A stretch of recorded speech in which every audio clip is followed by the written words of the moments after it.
Hi friends, स्वागत है आप सबका स्टडी विथ राहुल 247 में। देखिए दोस्तों, जो इसके पहले आपको वीडियो मिलता था जीके स्टडीज़ पे, अब वो वीडियो आपको सब मिलेगा स्टडी विथ राहुल 247 पे, क्योंकि जीके स्टडीज़ में कुछ टेक्निकल प्रॉब्लम आ जाने के कारण उस चैनल पे कुछ टेक्निकल इशू है, जिसके वजह से मैं वीडियो अपलोड नहीं कर सकता। तो अगर आप लोग चाहते हैं अपना तैयारी जारी रखना, तो सारे कंटेंट उससे भी बेटर तरीके से मैं आपको स्टडी विथ राहुल 247 पे दूंगा। अगर आपको चैनल का लिंक चाहिए तो मैं उस पर भी आकर के बता दूंगा। चलिए स्टार्ट करते हैं प्रश्नों को। पासा डाइस का आकार कैसा होता है? तो देखिए, डाइस का सभी फेस क्या होता है? एक वर्ग होता है। तो जो पासा होता है लूडो छक्का का, ये घन के जैसा होता है। कैसा होता है? घन के जैसा। और साथ ही साथ बक्सा, अगर बात किया जाए बक्सा या कमड़ा, तो ये कैसा होता है? घनाभाकार होता है। समझिए, देखिए यहाँ पे, जैसे मान लीजिए ये आपका घर का कमरा हो गया। क्या हो गया? चाहे ईंट, ये भी तो ईंट भी तो आप देख सकते हैं। तो इसका एक फेस यानी एक सतह एक आयत होता है।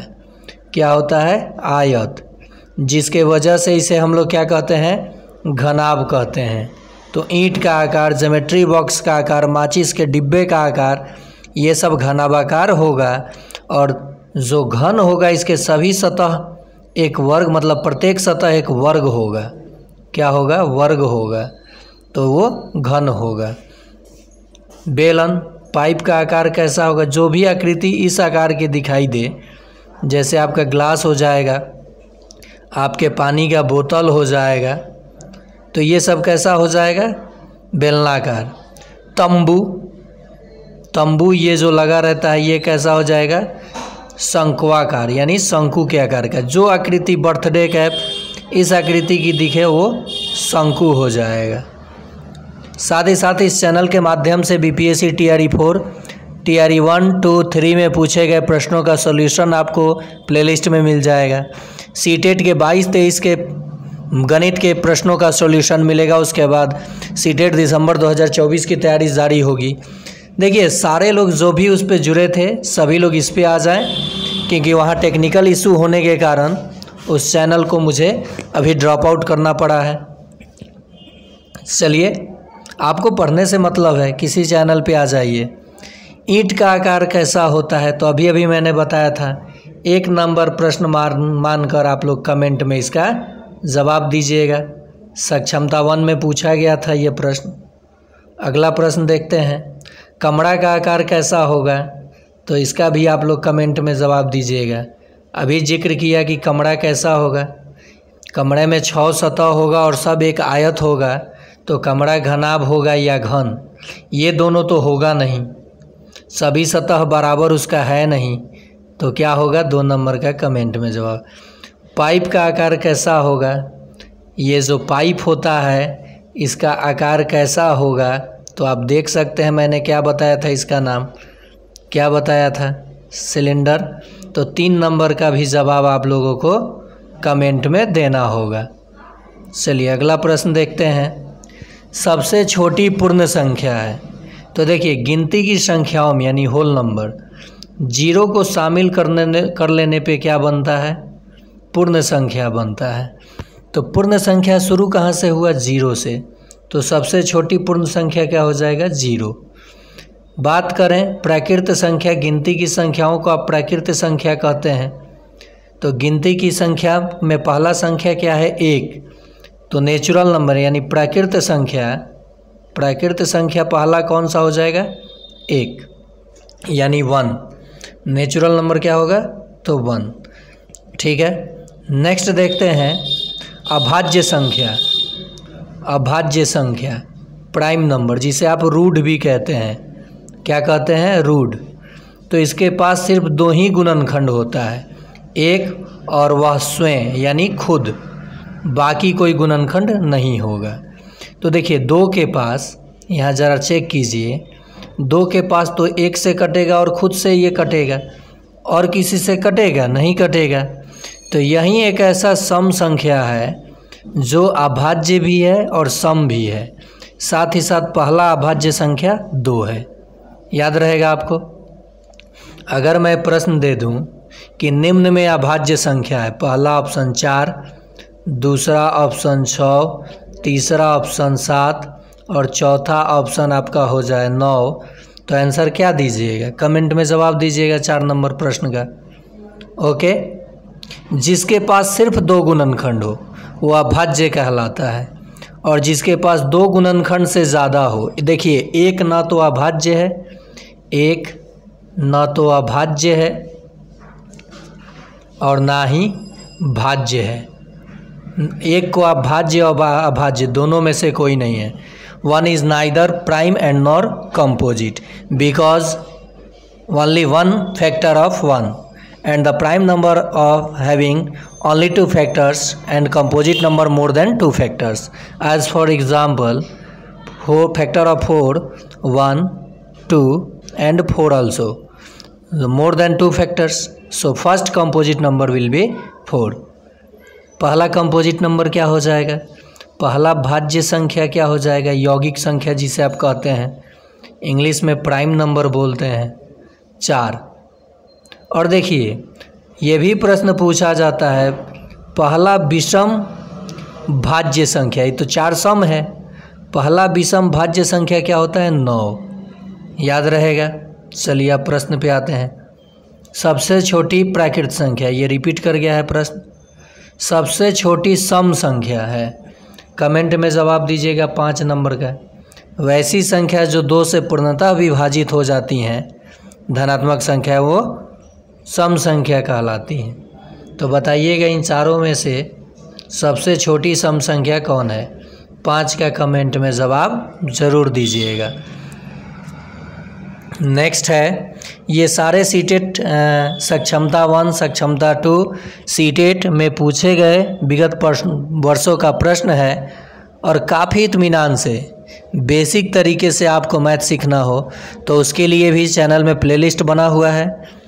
बेसिक से एकदम मैथ्स, उसके बाद special maths by Rahul sir, जो कि आजकल लेटेस्ट परीक्षाओं में पूछा गया प्रश्न होगा वो उसमें मिल जाएगा, और साथ ही साथ एग्ज़ाम वाइज आपको प्लेलिस्ट बना दिया गया है, उसमें जाकर के आप स्टडी कर सकते हैं।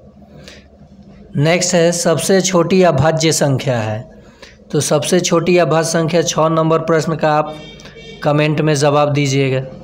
अभी अभी जिक्र किया गया था, एक तो 0 होगा नहीं, 1 होगा नहीं, 4 भाज्य है, तो बताइए क्या होगा? सबसे छोटी भाज्य संख्या है। 7 नंबर प्रश्न का जवाब आप कमेंट में दीजिएगा।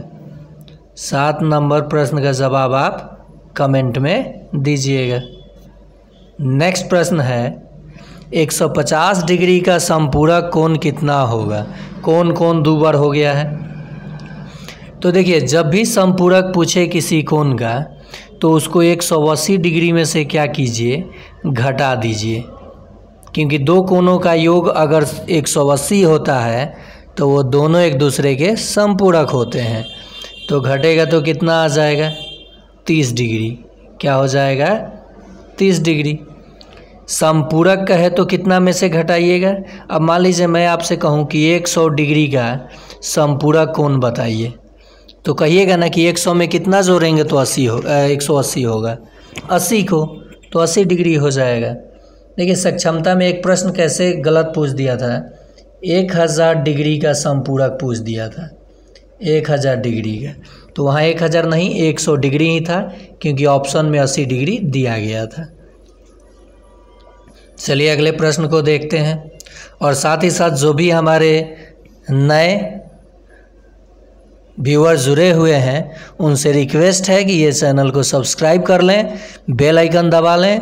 लेटेस्ट जितना परीक्षाएं हुआ है सबका मैथ्स, साइंस, रीजनिंग मैं आपको इस चैनल के माध्यम से बहुत जल्द और साथ ही साथ लेटेस्ट अप टू डेट देता रहूँगा। कैसे तैयारी करना है, कैसे एग्ज़ाम फेस करना है, ये सब बातें बताते रहूँगा। 20 डिग्री का पूरा कोण कितना होगा? तो जब बात हो पूरक की कम्प्लीमेंट्री एंगल की, तो जो कोण दिया रहेगा पूरक पूछा जाए तो उसको 90 में से, ये 2 बार लिखा गया है, 90 डिग्री में से घटा लीजिए। तो आंसर कितना हो जाएगा? 70 डिग्री। आंसर कितना आ जाएगा? 70 डिग्री आपका आंसर हो जाएगा। देखिए पूरक 3 वर्ड है, 90 में से घटाइएगा। समपूरक 4 वर्ड है, बड़ा है, 180 में से घटाइएगा, 180 डिग्री में से। तो आपको बताना है कि 45 डिग्री का पूरक कोण कितना होगा। पूरक कोण जितना डिग्री का पूरक पूछे उसे 90 में से घटा के ही बोलना है। ऑप्शन ए है 35 डिग्री, ऑप्शन बी है 45 डिग्री। कमेंट में जवाब ज़रूर दीजिएगा। निम्नलिखित में से न्यून कोण है। तो देखिए दोस्तों, जो कोण 0 से बड़ा और 180 से छोटा होता है,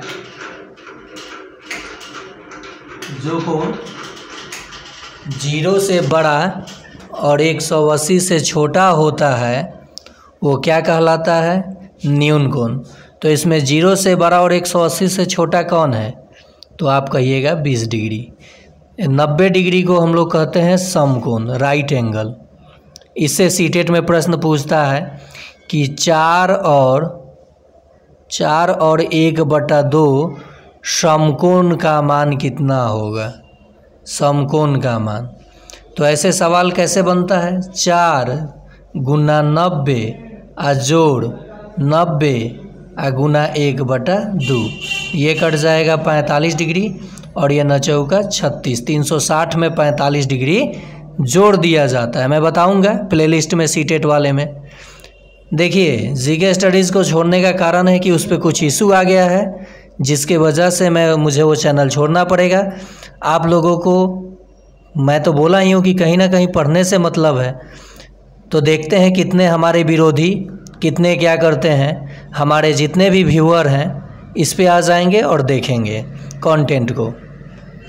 नेक्स्ट मैं बता दूं, ये 90 से ज़्यादा और 180 से छोटा अधिक कोण कहलाता है, ऑब्ट्यूज एंगल। अधिक कोण जिसका मान 90 से क्या होगा? 90 डिग्री से बड़ा और 180 डिग्री से छोटा होगा। क्या होगा? 180 डिग्री से छोटा होगा। जैसे 95 डिग्री, 100 डिग्री। और जो कोण 180 से बड़ा, 180 डिग्री से बड़ा और 360 डिग्री से क्या हो? छोटा हो, जैसे ये 270 डिग्री है, इसे हम लोग कहते हैं रिजुपूरक कोण, रिफ्लेक्स एंगल। रिफ्लेक्स एंगल, रिजुपूरक कोण। और 180 डिग्री को हम लोग कहते हैं सरल कोण, स्ट्रेट एंगल, सरल कोण। और 360 डिग्री को हम लोग कहते हैं संपूर्ण कोण। क्या कहते हैं? संपूर्ण कोण। नेक्स्ट बात की जाए, निम्नलिखित में से अधिक कोण है। तो अब आपको बताना है कि इसमें से अधिक कोण कौन है? 90 से बड़ा और 180 से छोटा। तो इसको 9 नंबर प्रश्न मान लीजिए, नंबरिंग मुझे याद नहीं है।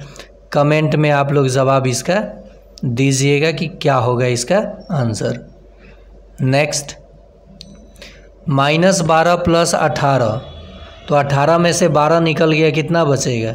6 बचेगा, +6 में आंसर आएगा। समझ गए? अब जैसे -3 गुना -5 हो तो आंसर क्या हो जाएगा? माइनस माइनस प्लस हो जाता है, 15 हो जाएगा। -3 गुना 7 हो तो -21 हो जाएगा। समझ गए आप लोग? देखिए दशमलव का गुना आए तो बहुत आसान है। मैं दशमलव का गुना कितने बार सिखाया हूँ और यहाँ हम लोग आसानी से दशमलव का गुना कर सकते हैं। जब भी आपको दशमलव मिले तो देख के डरना नहीं है। 12 दूनी कितना होता है? 24 लिख दिए। दशमलव देखिए यहाँ 2 अंक छोड़ के है, इधर से गिन लीजिए, और यहाँ भी 2 अंक छोड़ के है, यानी इधर से 4 अंक छोड़ के दशमलव देना है। तो 2 0 लगा लीजिए, दशमलव दे दीजिए, आंसर हो जाएगा। ठीक है, इसका क्या हो जाएगा? आंसर हो जाएगा। नेक्स्ट देखिए, आपको 10 नंबर प्रश्न का जवाब देना होगा। यहाँ पे 0.3 गुना 0.03 का आंसर क्या होगा?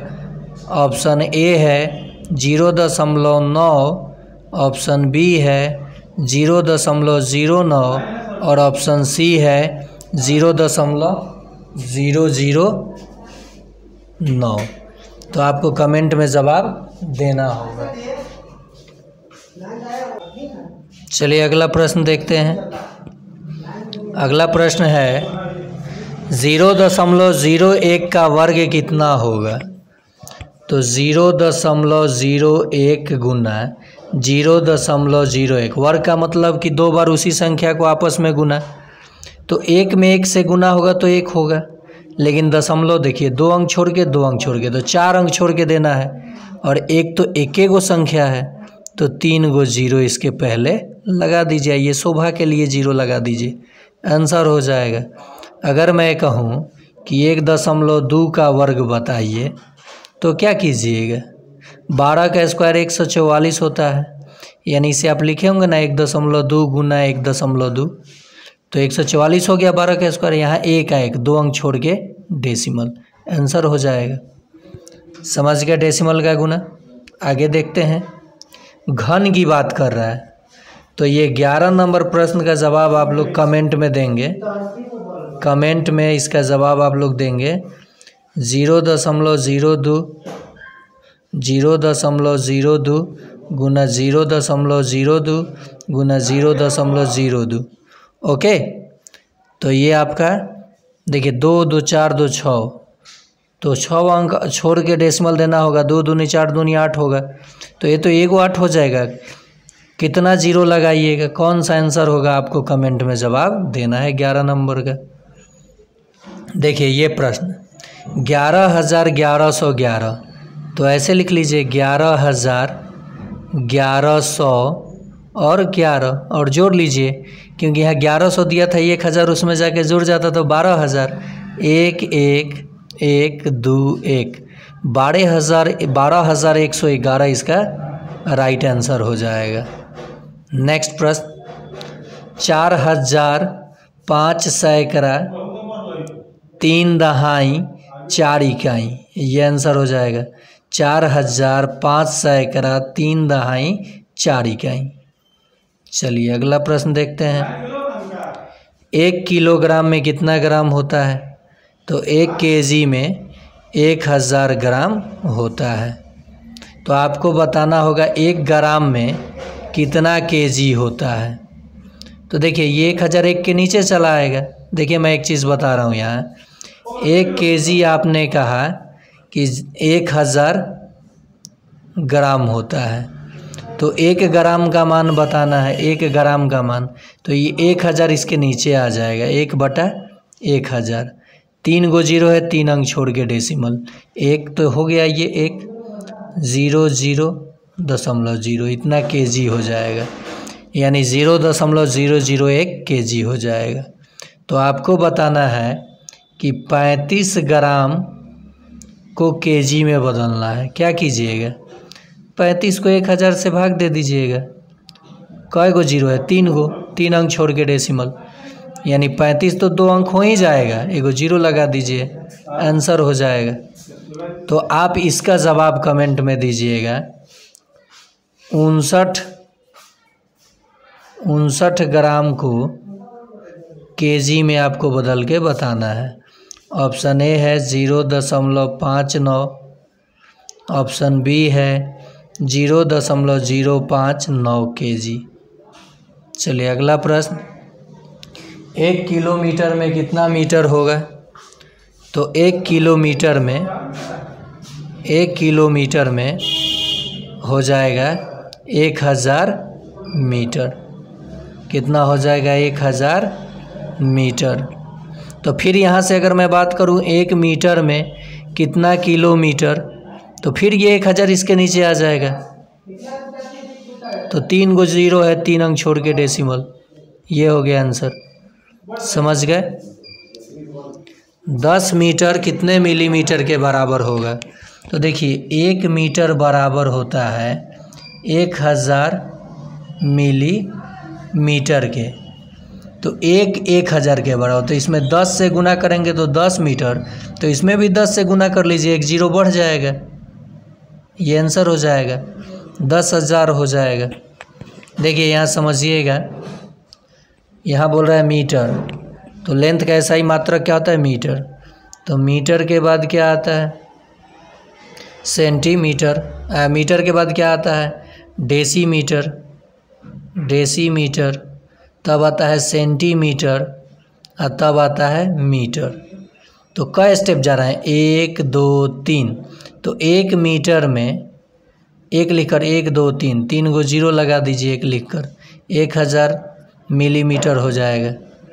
ऐसे इसमें आना होगा, अगर 1 2 3 तो 1 को 1000 से भाग दे दीजिए, समझे। चलिए इस प्रश्न का जवाब आप लोग दीजिएगा। 12 मिलीमीटर को बदलना है मीटर में। ऑप्शन ए है 0.12, ऑप्शन बी है 0.012। नेक्स्ट प्रश्न वहीं रिपीट किया है, अगला प्रश्न को देखते हैं। 1111 को 11 से भाग देने पर क्या होगा। तो बहुत सारे लोग ऐसे भाग दे लेते हैं, देखिएगा जो गलती हम करेंगे वही गलती बहुत सारे बच्चे और लोग कर लेते हैं। 11 एकम 11 कट गया, 11 उतरे, 11 एकम 11 कट गया, आंसर हो गया, 11 मार के चले जाएंगे, तो ये हो जाएगा गलत। 11 में 11 से गुना कीजिएगा तो ये तो 100 कैसे आएगा। तो देखिए करना क्या है, जब भी यहाँ से 2 अंक उतारना होता है, यहाँ से 2 अंक लीजिएगा, 11 एकम 11, तो ये तो घट गया तो 0 हुआ। ये 2 अंक जब भी यहाँ उतरे तो यहाँ को 0 लगाइएगा, फिर 11 एकम 11, तो क्या हो जाएगा 101, इसका राइट आंसर होगा। समझ गए।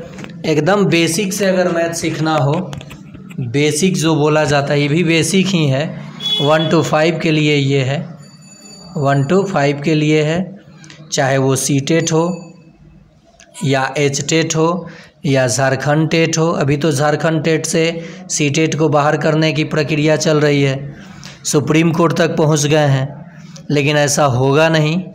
चलिए देखते हैं प्रश्न को आगे। 2 संख्याओं का योगफल दिया है और उनमें से एक संख्या देया हो, तो दूसरा क्या होगा। तो मान लीजिए दोनों को जोड़िए कि ना, ये आया होगा, तो जो योगफल दिया है उसमें से एक संख्या घटा दीजिए। 3 9 2 7 5 में से 18,367 घटा दीजिए, 15 में से 7 जाएगा 8, 8 मात्र 2 ही ऑप्शन में है, ये होगा नहीं। 15 में से 7 जाएगा 8, और यहाँ देखिए 6 में से 6 जाएगा 0, तो यहाँ भी 0 है। फिर ये दे दिया, ये 12 में से 3 जाएगा तो 9, 908, यही आंसर हो जाएगा, दूसरा संख्या हो जाएगा वो। देखिए 16 और 20 का HCF क्या होगा, हाईएस्ट कॉमन फैक्टर, तो जो 4 है ये इन दोनों को विभाजित कर देगा, बड़ा संख्या उससे कोई बड़ा संख्या नहीं है जो इन दोनों को विभाजित करे, तो 4 ही इसका HCF हो जाएगा। तो आपको बताना है 12 नंबर प्रश्न का जवाब कि 15 और 20 का और 25 तीनों का HCF क्या होगा। ऑप्शन ए है 15, ऑप्शन बी है 20, ऑप्शन सी है 25 और ऑप्शन डी है 5। कमेंट में जवाब दीजिएगा। देखिए दशमलव का जब भी महत्तम निकालना हो तो इसमें ज़्यादा कुछ नहीं सोचना है, एक एक अंक छोड़ के डेसिमल दिया है ना, भूल जाइए। 12, 36 और 48 का सबसे बड़ा कौन संख्या होगा जो तीनों को काट देगा, तो 12 ही होगा। इन तीनों में 12 ही होगा, उससे आगे कोई संख्या होगा नहीं। ये तो आपको दिखना चाहिए कि 12 से ये भी कट रहा है, ये भी और ये भी, इससे आगे कोई संख्या है जो तीनों को काट दे, नहीं है। तो 12 आंसर होगा HCF। और एक एक अंक छोड़ के डेसिमल था, लगा दीजिए, आंसर आ जाएगा। समझ गए। जब भी बट्टा का महत्तम और लघुत्तम पूछे तो जैसे ये है 12/7, 16/9 और 20/11, महत्तम पूछे तो ऊपर वाले का महत्तम, अंश का महत्तम और हर का लघुत्तम। तो हर का लघुत्तम क्या हो जाएगा, इन तीनों को आपस में गुना। देखिए क्या पूछा है, महत्तम ही ना पूछा है, तो ऊपर वाले का महत्तम नीचे वाले का लघुत्तम, कोई भी ऑप्शन सही नहीं है। ये महत्तम क्या हो जाएगा, इनका 4 आएगा, 12, 16, 20 का, और इनका लघुत्तम 63 गुना 11, तो 63 और 63, 3, 9, 6, 693 आ जाएगा। 4/693। 36 के कुल कितने गुणनखंड होंगे, तो 36 को आप ऐसे फैक्टर कर लीजिए पहले। 18 दूनी 36, 9 दूनी 18, 3 तो 3, तो ये 2 के पावर 2 गुना 3 के पावर 2, ये दोनों पावर में एक एक बढ़ा लीजिए, तो 2 है तो 3, यहाँ भी 2 है तो 3, यानी आंसर क्या आ जाएगा 9। 36 कुल 9 संख्याओं से पूर्णतः विभाजित होगा, या 36 के कुल कितने गुणनखंड हैं, तो 9 है। चलिए आगे देखते हैं। ये 4 का तो ये गलत मान लीजिए, प्रश्न को आगे देख लीजिए, क्योंकि 2, 2, 4 दिया गया था। 4 का स्थानीय मान तो 23.546। यहाँ देखिए ये इकाई है, ये दहाई है, ये दशांश है, ये शतांश है, तो 4 बटा क्या हो जाएगा, 4/100। दशमलव के बाद कई गो अंक है, 1, 2, तो 4 लिख के या दशमलव के जगह 1 लिख के नीचे में, या 2 गो अंक के बाद है तो 2 गो 0, तो 6 का स्थानीय मान इसमें क्या हो जाएगा, 6 का दशमलव के बाद 1, 2, 3, 6 लिख के 1 लिख के 3 गो 0, आंसर हो जाएगा। तो आपको बताना है यहाँ पे 12 नंबर प्रश्न का जवाब 5 का प्लेस वैल्यू, यानी स्थानीय मान, प्लेस वैल्यू। कमेंट में जवाब ज़रूर दीजिएगा। अगला प्रश्न है 23,546 में 3 के स्थानीय मान और जातीय मान का योग कितना होगा। तो 3 इक्याई दहाई सैकड़ा हज़ार, 3000 स्थान पे है तो 3000, और जातीय मान वही संख्या हो जाता है जिसका पूछा जाता है, तो 3 का जातीय मान 3, योग पूछा है मतलब जोड़, 3003 आंसर हो जाएगा। ठीक है, चलिए अगला प्रश्न, प्रथम 20 प्राकृत संख्याओं का योग क्या होगा। तो प्रथम से n प्राकृत संख्याओं के योग के लिए n into n plus 1/2, n क्या है, प्राकृत संख्याओं की संख्या, तो 20। फिर यहाँ देखिए गुना में 20 में 1 जोड़िएगा तो क्या होगा, 20 में 1 जोड़िएगा तो 21, अब बटा में 2, ये कट गया 10, ये 21 एगो 0 लगा दीजिए, 210 आंसर हो जाएगा। समझ गए। तो आपको बताना है 14 नंबर प्रश्न का जवाब, प्रथम 30 प्राकृत संख्याओं का योग। ठीक है, निकाल के बताइएगा। प्रथम 25 विषम संख्याओं का योग क्या होगा। जब भी प्रथम से n विषम संख्या का योग पूछे तो n का स्क्वायर कर दीजिए। यही प्रश्न TRE सक्षमता 2 में भी पूछ दिया था n के फॉर्म में, तो ये आंसर हो जाएगा। तो 25n के जगह है 25 का वर्ग कर दीजिए, क्या हो जाएगा 625। आंसर क्या हो जाएगा 625। जब भी n प्रथम से n विषम संख्याओं का योग पूछे तो आप उसी का वर्ग कर दीजिए। मान लीजिए प्रथम से x विषम संख्याओं का योग, तो कहिएगा x²। समझ गए। नेक्स्ट, ये भी प्रश्न सक्षमता 2 में पूछा था कि रेखाखंड के पास कितने अंत बिंदु होता है। तो देख लीजिए 1 और ये 2, तो 2 और 1 3 जोड़ मत दीजिएगा, यहाँ 1 यहाँ 1, दोनों मिलके कई गो अंत बिंदु, 2 गो, तो 2 आंसर हो जाएगा।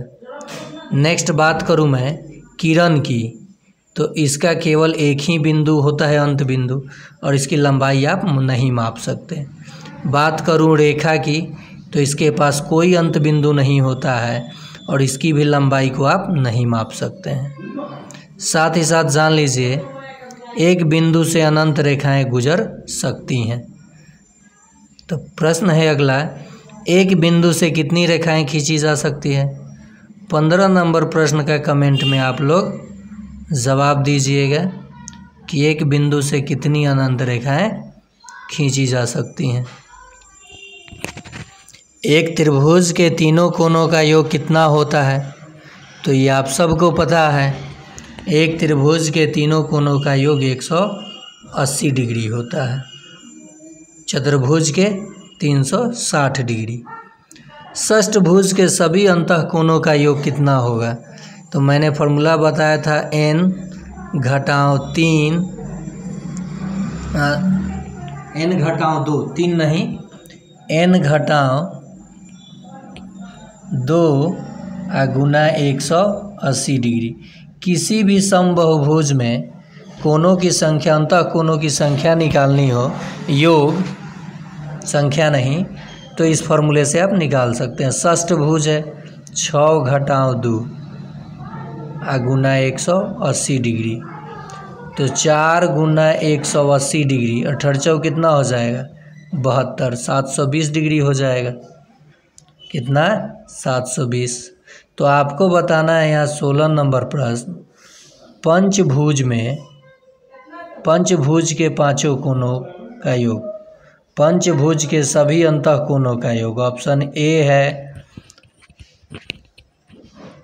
360 डिग्री, ऑप्शन बी है 900 डिग्री, ऑप्शन सी है आप लोगों के लिए 540 डिग्री। इस ऑप्शन में ही था, इस ऑप्शन में ही कॉमन वो छुपा हुआ आंसर आपको कमेंट में जवाब देना है। नेक्स्ट प्रश्न, षष्ठभुज में विकर्णों की संख्या कितनी होगी? जब भी विकर्ण की संख्या की बात की जाए तो n इंटू n-3/2 लगाइएगा फॉर्मूला। तो देखिए n क्या है? भुजाओं की संख्या, षष्ठभुज है 6 में से 3 जाएगा तो 3 और बटा में 2।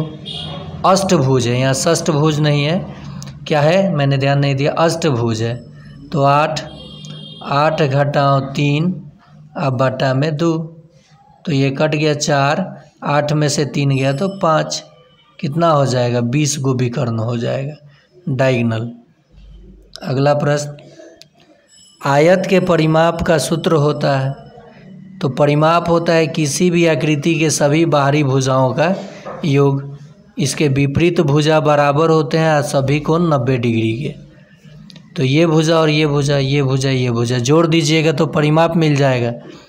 तो कय गो एल हुआ? ये एल 2 गो एल हुआ। आ कय गो वृत्त हुआ? ये वृत्त चौड़ाई 2 गो, तो 2 कॉमन ले लिए, L into 2 into L plus B, ये इसका क्षेत्रफल हो जाएगा आयत का।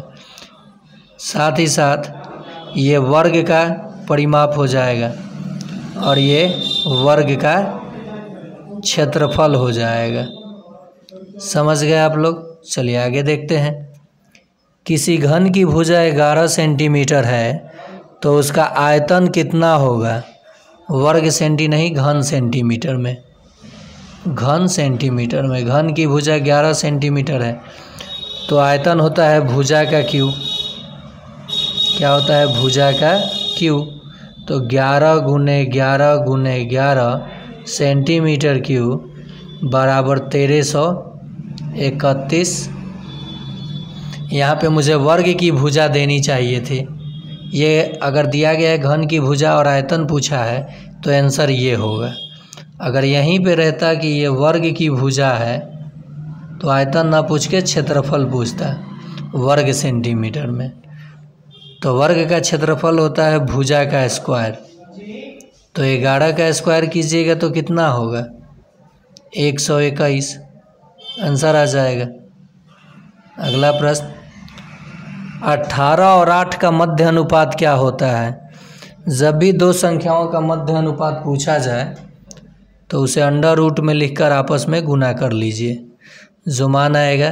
तो देखिए 18 9 गुना 2 लिख सकते हैं और इसको 4 गुना 2 लिख सकते हैं। 9 3 का वर्ग है और ये 2 बार है तो 1 बार लिख दीजिए और फिर 2, 3 दूनी 6, 6 दूनी 12 आंसर हो जाएगा। तो 16 नंबर प्रश्न का जवाब आपको कमेंट में देना है। 9 और 16 नंबर का 4 और 9 का आपको मध्य अनुपात बताना है, और ऑप्शन इसमें नहीं है, ऑप्शन यहाँ है। ऑप्शन ए है 4, ऑप्शन बी है 9, ऑप्शन सी है 6, ऑप्शन डी है 36। कमेंट में जवाब ज़रूर दीजिएगा, और साथ ही साथ इस सेशन को सब लाइक कीजिए, शेयर कीजिए, और जो भी हमारे पुराने जितने भी व्यूअर हैं जो जीके स्टडीज़ पे हैं, वे सभी लोग अब इस पे जुड़ जाएं, क्योंकि वहाँ टेक्निकल प्रॉब्लम होने के वजह से मैं अब उस चैनल पे काम करना कम कर दिया हूँ। देखिए 12, 14, 13, 12 मतलब ये आंकड़ा जो दिया है इसका बहुलक पूछा है। बहुलक को इंग्लिश में मोड बोलते हैं। क्या बोलते हैं? मोड। जो ऑब्जर्वेशन में सबसे अधिक बार दिखाई देता है वही मोड होता है। तो इसमें सबसे अधिक बार कौन आया है? 12, तो 12 आंसर हो जाएगा। काफ़ी, देखिए ये अभी बेसिक है। इसके बाद मैं आपको आयलर फार्मूला, फिर से त्रिभुजों के बीच संबंध, वृत्त का क्षेत्रफल, आयतन, सभी कॉन्सेप्ट में इतने अच्छे से सिखाऊंगा कि कहीं से प्रश्न पूछेगा अनुपात, जैसे क्षेत्रफल और परिमाप बराबर है तो अनुपात क्या होगा, ये सब बीपीएससी टीआरई 1, 2, 3 में पूछा हुआ प्रश्न सबका मैं सॉल्यूशन कराऊंगा ट्रिक से। आप केवल इसे जुड़ते जाइए। देखिए इसका माध्यक क्या होगा, तो माध्यक पूछा है तो पहले संख्या को बढ़ते क्रम में लिखिए या घटते। तो 3, 4, 5, फिर 8, 5 के बाद 7, तब 8 और तब 11। देखिए इधर से 3 छोड़, 11 के बाद और भी कुछ है, 3 कुछ छूटा क्या, 3, 4, उसके बाद 5, 7 नहीं है, 7 है, उसके बाद 8, 8 के बाद 9 छूटा है, क्या छूटा है, 9 छूटा है, तब 11, बढ़ते क्रम हो गया। इधर से 3 छोड़ दीजिए, इधर से 3, 7 माध्यक हो गया। आंसर क्या हो जाएगा? 7 हो जाएगा। ठीक है, आंसर क्या होगा? 7 होगा। अगर ये सम संख्या होता, जैसे 4, मतलब ऑब्जर्वेशन सम संख्या में होता, तो 5, 6 और 8 बढ़ते क्रम में है। किधर से 2 2 छाटिएगा, कहीं से नहीं, तो इसे जोड़ लीजिए और आधा कर लीजिएगा, बीच वाले को जोड़ के। 6 5 11/2, 5.5 आ जाएगा। दशमलव में भी आ सकता है। देखिए मज़ेदार प्रश्न तो ये है कि किसी भी पहाड़े का योग पता करना हो, जैसे 15 के प्रथम 10 गुणजों का योग, 15 दूनी 30, 15 तियाँ 45 जोड़ ये 15 दहा के 150। अंतिम पद दिया है, पदों की संख्या 10 गो है, 10/2 पहला पद और जोड़ अंतिम पद, आंसर आ जाएगा। इसको नहीं काटिए, चाहे इसे ही काट लीजिए 5, और ये कितना हो जाएगा 165 गुना 5, 50 25 के 5, 6 5 30 2 32 के 2 हाथ में 3, 5 और 3 8, 825 आंसर आ जाएगा। लेकिन आपको इस मेथड से नहीं बनाना है। जब भी पहाड़े का योग पूछा जाए, 15 के 10 गुना जो, यानी 15 के पहाड़ा का जोड़ बताना है, 10 तक ये ट्रिक काम करेगा। तो 55 में डायरेक्ट आप पहाड़े को गुना कर लीजिए। 15 5 75 के 5, 15 5 75 और 7 82, आंसर आ गया। अगर मैं कहूँ कि 8 के प्रथम 10 गुणजों का योग, तो 8 में कितना से गुना कर लीजिएगा? 55 से। 7 के प्रथम 10 गुणजों का योग, तो 7 में 55 से। यानी किसी भी पहाड़ी को जोड़ना होगा तो आप उसको 55 से गुना कर दीजिएगा, वो जोड़ लिया जाएगा।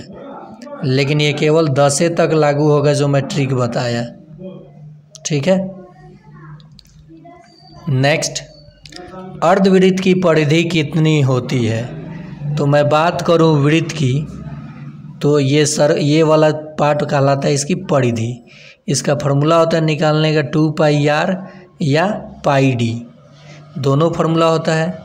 परिधि से केंद्र के बीच की दूरी को आप त्रिज्या कहते हो, यानी r, और इसे दोनों तरफ मिला दिया जाए तो व्यास कहते हो। तो व्यास बराबर होता है 2 गुना त्रिज्या। तो त्रिज्या बराबर क्या हो जाएगा, व्यास बटा 2 आ जाएगा नीचे। यानी इस वृत्त का व्यास 14 दिया हो, त्रिज्या पूछा जाए तो आधा कर दीजिए, 7 आ जाएगा। लेकिन प्रश्न यहाँ पूछा है वृत्त का क्षेत्रफल भी जान लीजिए πr² होता है। अर्धवृत्त का परिधि पूछा है, मज़ा वाला प्रश्न है। अर्धवृत्त की परिधि पूछा है, यहाँ त्रिज्या r है और ये अर्धवृत्त की परिधि π2πr पूरा, तो 2 से भाग देंगे तो πr। तो ये तो केवल इसकी परिधि हुई। यहाँ r 2 r है ना, जोड़ लीजिए 2r। तो इसका आंसर या तो आप ये बोल सकते हैं, नहीं तो दोनों में से r कॉमन ले लीजिए, π+2 या 2 + π, यानी r × 2 + π ये भी बोल सकते हैं, कहीं लिख सकते हैं इसको। नेक्स्ट प्रश्न है कि 1 + 3 + 5 + 7 + 9, तो ये विषम संख्याओं का योग है, ऐसे भी प्रश्न दे सकता है। गिन लीजिए 1 2 3 4 24 तक है, यानी कितना होगा, 11 गो होगा। 5 6 7 8 9 10 11 12, 24 तक है तो 12 गो। 12 का स्क्वायर कर लीजिए, 12 का स्क्वायर कर लीजिए, आंसर आ जाएगा, जोड़ा जाएगा। देखिए बेलन है, तो बेलन का आधार एक वृत्त होता है, और अगर आपको वृत्त का क्षेत्रफल पता है, ऊंचाई से गुना कर लीजिएगा तो बेलन का आयतन हो जाएगा। ये बेलन का आयतन होता है πr²h। तो ये तो वृत्त का क्षेत्रफल है ये, और ये ऊंचाई से गुना कीजिएगा तो आयतन मिल जाएगा। पाई का मान 22/7, r का स्क्वायर यानी 2 सेंटीमीटर है, 2 × 2, और ऊंचाई 7 सेंटीमीटर, कट गया। 2 दूनी 4 22 चौक 88 सेंटीमीटर क्यूब हो जाएगा आयतन। नेक्स्ट प्रश्न, किसी घनाभ की लंबाई चौड़ाई और ऊंचाई दिया जाए और आपसे आयतन पूछा जाए, तो तीनों को आपस में गुना, लंबाई गुने चौड़ाई गुने ऊंचाई। तो ये देखिए 7 दूनी 14, 14 × 5 70, 6 84, नहीं समझे, बरसत 84 नहीं होता है, 84 सेंटीमीटर क्यूब। साथ ही साथ आपको एक यहाँ फार्मूला बनाना मैं सिखा दूँ। आयतन बराबर मैंने कहा लंबाई गुने चौड़ाई गुने ऊंचाई। तो लंबाई जब बताना हो तो इस आयतन को ऊपर लिखेंगे और ये दोनों नीचे आ जाएगा, यानी चौड़ाई गुने ऊंचाई। जब चौड़ाई बतानी हो, आयतन हमेशा ऊपर लिखिएगा, चौड़ाई बतानी तो लंबाई और ऊंचाई नीचे आ जाएगा, फॉर्मूला बन जाएगा। तो ये था आज के मैथ का सभी प्रश्न। साथ ही साथ इसके बाद मैं पर्यावरण विज्ञान एक साथ लाऊंगा क्लास 1 to 5 और 6 to 8 के लिए, जो NCERT SCERT पे महत्वपूर्ण होगा। पहला प्रश्न आप देख भी सकते हैं। मैं उस चैनल को किसी ने जानबूझ करके डिस्टर्ब किया है। मैं इस चैनल पे इतना अच्छा कंटेंट आपको दूंगा, और आप लोग अपना प्यार बनाए रखें, ताकि उसको ये एहसास हो कि मैंने इस चैनल के साथ गलती किया है। जो भी है मैं उसको देख लूँगा बाद में। फिर मिलते हैं अगले पार्ट में विज्ञान।